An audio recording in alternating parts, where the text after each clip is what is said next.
আমরা চাই না বাংলাদেশে আর কোনো মানিকের জন্ম হোক। আমরা চাই না বাংলাদেশে আর কোনো খায়রুল হক গজায় উঠুক। আপনি যে আইনটার কথা বলছেন, আপনি বিচারক নিয়োগের যে স্বচ্ছতার কথা বলছেন, আপনি যে মানদণ্ডের বিচারক চান, আপনি যে সুপ্রিম কোর্ট চান, আপনি যে বিচার বিভাগের মানদণ্ড চান, আপনি যে বিচারালয় চান, আমরাও সেই বিচারালয় চাই। আমরা চাই না বাংলাদেশে আর কোনো মানিকের জন্ম হোক। আমরা চাই না বাংলাদেশে আর কোনো খায়রুল হক গজায় উঠুক। আমরা চাই না আর কোনো বিচার বিভাগীয় কিলিং হোক। আমরা চাই এই বিচার বিভাগ স্বচ্ছ, স্বাধীন, স্বকীয়তায় ভরপুর হোক। আমরা চাই রাষ্ট্রের 3 বিভাগের মধ্যে সমন্বয় থাক। আমরা চাই যার যার ফাংশন সেই করুক। আমরা চাই জুলাই গণ অভ্যুত্থানের মধ্য দিয়ে দেওয়া রক্তের ঋণ পরিশোধ করতে।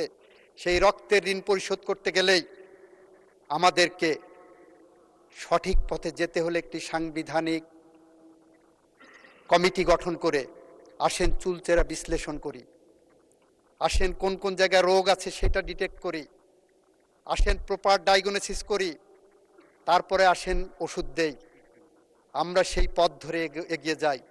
তা না করে যদি আমরা কথায় কথায় এখন বিরোধিতা করি আর পিছনে বসে ফ্যাসিস্টরা হাতে তালি দিচ্ছে, আপনারা সঠিক পথে আসেন। আমরাও বেঠিক হতে পারি, আমরাও সঠিক পথে আসতে চাই।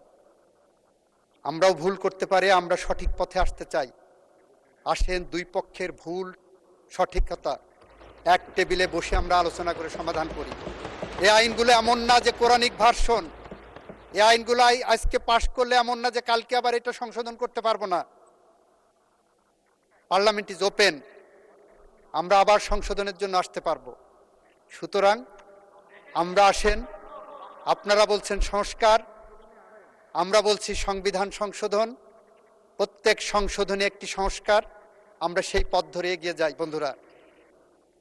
স্পিকার, আপনাকে ধন্যবাদ।